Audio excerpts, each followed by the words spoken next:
Alright, so karon guys, magluto ko og carbonara. Tuna carbonara tuna pasta siya. Pero ang sauce is in a carbonara sauce. So, human ako tagtad og garlic. Pato na siya atong ingredients, garlic, and then Nestle cream, and then evaporated milk, and then century tuna, and of course dili mawala ang atong sponsored pasta, which is Ideal Gourmet spaghetti pasta. So atong ni siyang i-test, testingan nato ni siya guys, ang Ideal spaghetti pasta. So before, I'm used to katong royal na pasta, but karon atong suwayan ang Ideal Gourmet spaghetti pasta. So stay tuned. But karon nag-wait pa kong mabukal ang water before nako ibutang ang pasta. So, other nang i-wait. Ang akong gamit guys is rice cooker. Akong lutoon ang pasta. So, karon guys, ang akong gamito na mantika is ang oil from Century Tuna.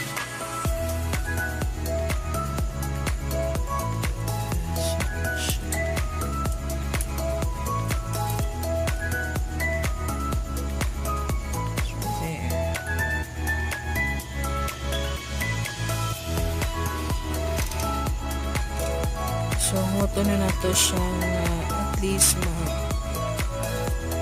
boil siya or muinit.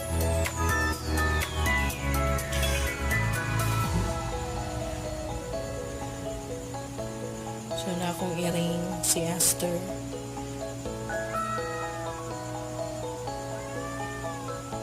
Nakasimhot og tuna. So, ano siya.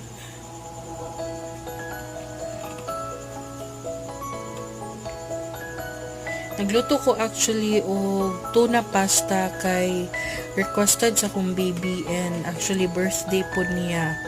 So mo na nga nagluto ko og tuna pasta.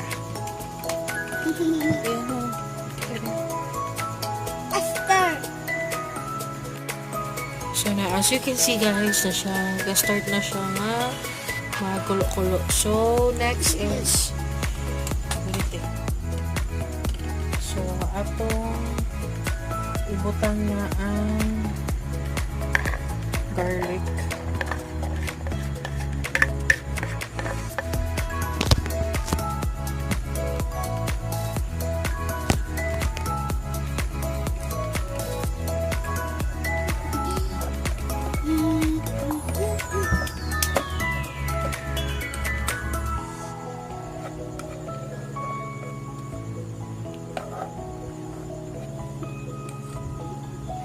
So, ang garlic is dili gyud siya kanang lutuon og maayo guys. So, inyo ra gyud siyang banabanaon. Dili dapat siya kanang well cook ang garlic, kay lain na ang yahang lami if ever nga masagol na siya sa sauce o sa pasta. So, dapat anak na siya. Mata dyan ang garlic guys.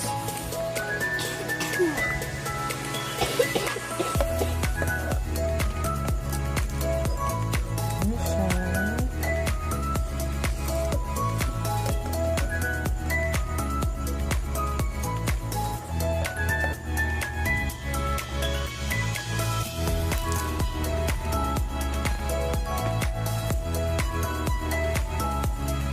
Na siya guys. So ako na ibutang ang tuna.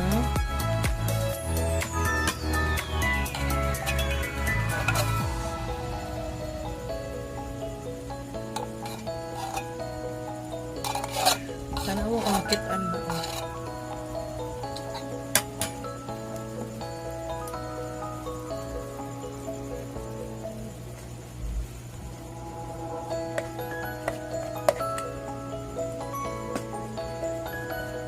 And then, as you can see, akong ginadurog-durog ang tuna cause dago ang yahang slices.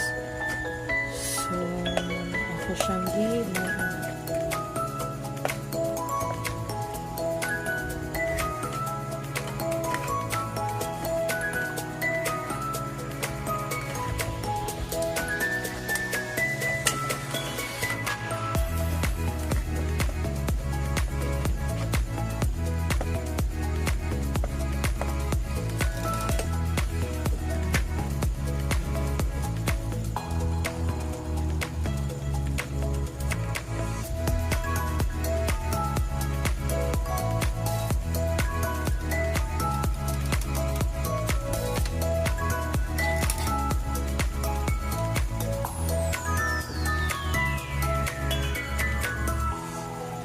siya guys. So karon ako nang i-mix ang Nestle cream.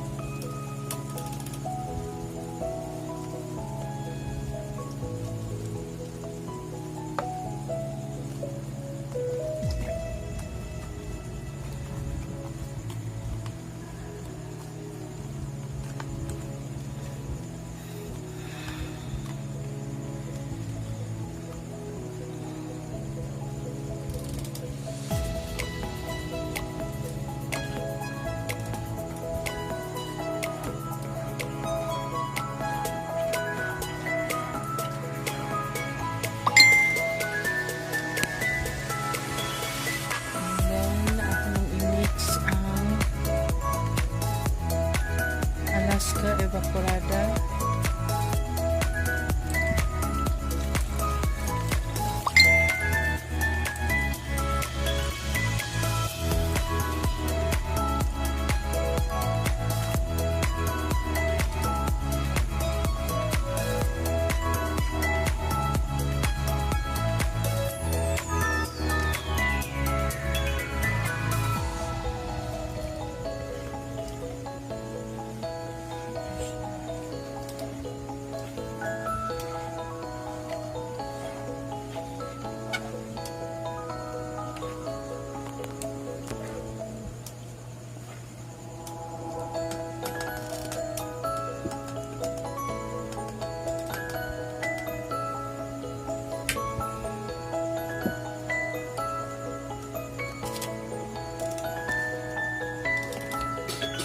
Okay, so guys, okay na ang atong sauce, and then we will put the pasta.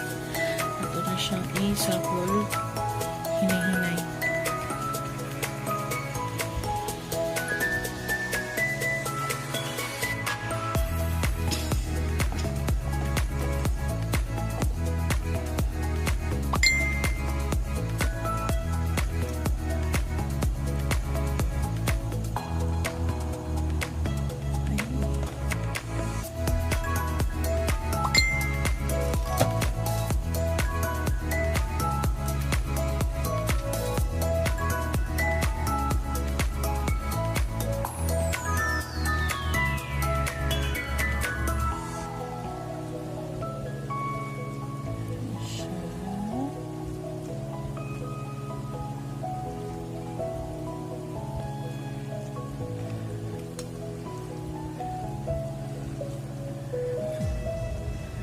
Mao lang ni ang naka-disadvantage if rice cooker ang gamit guys. Medyo pihado jud ang space. But kaya ra gyud siya.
Butang yapon ko og salt.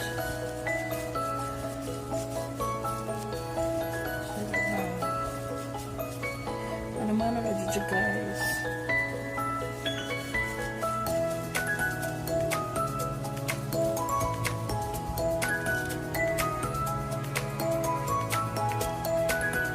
Atong i-mix para ano ang yahang kalami.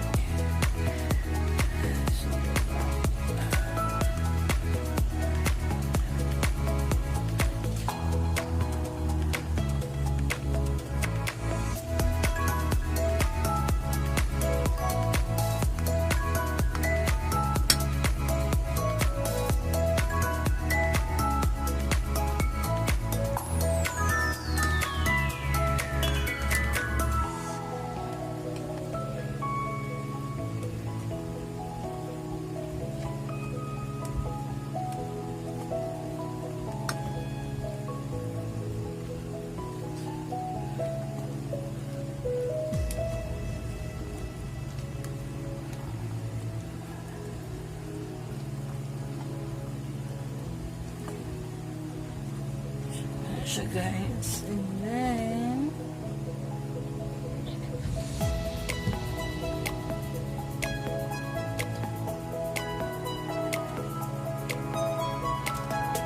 taste test ang pinakasisimta.